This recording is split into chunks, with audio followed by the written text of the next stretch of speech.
se kouknout, co dělají. Čau kluci, co tady děláte? Opravdu děláme světla přípravu na zimu. A co to je za auto? To je Fiat Uno. Jo? Nejezdí to? Jo, právě to mám svíčky. Čau. Čau. Tak je oprav pořádně. Já to Už to nakopnou. No, tak jdem na to. Chvíli. Tak, no. Víš co? Už to mělo jít. Ne, druhý. Ne. Musíš druhý. Musíš druhý, to udělat. No.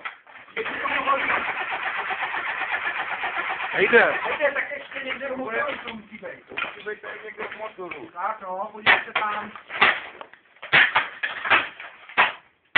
Víš co? Tak ještě někde tam bude nějaká drobná chyba. Asi rozvody, počkej. Tak se to podívej, no.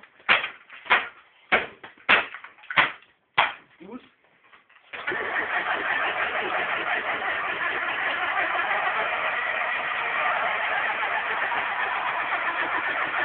Ne. To bude něco jiného. A já se divím, že se všechno opravdu, já si... A nebude to vzadu v těch číslech? S tou elektrikou? Počkej, já tady sundám něco. Nemá... Hergot. Dal jsi si na to ten správný klíč? Jo, tady je hodně malej. Jo. Zkus to.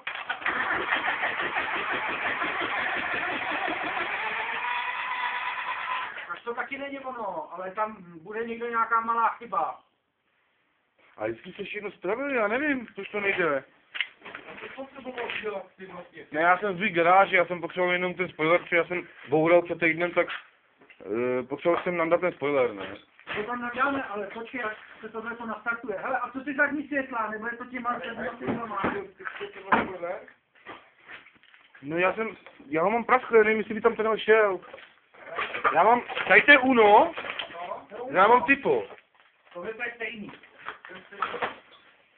Počkej, já ještě zkusím, jak říkal ty světla. Počkej, já... Jestli to náhodou nebude tím. Já si myslím, že jo, že to bude říkat. Teď to zkusím, jo?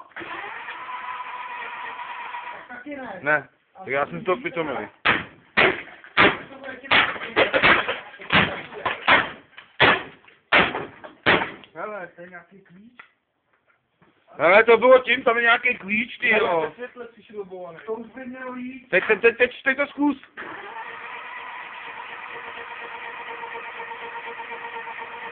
Taky ne teda, jo? No tak zkusíme ten klíč teda, když byl v tom světle, jestli to taky není ten klíčem. Jak ukáž, tak zkusíme ten druhý. To bude tím určitě.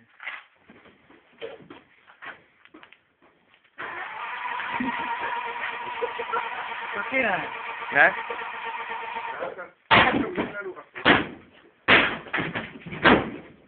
Já jsem blbec, já už vím. Co? Už mi to. To je ono. To je ono, já To je jsem... ono, tímhle. Zkus to. Ukáž. Ukáž, to bude určitě ono, tohleto. To je ono. No, a teď by to mohlo jít. Teď by to mohlo jít. Teď už to určitě bude. Taky ne. Já to poslední, ty vole. Tak já nevím, co s tím. Tak se řekneme tomu chlapovi, jestli proto přijde, za půl hodiny má přijet. No, to nám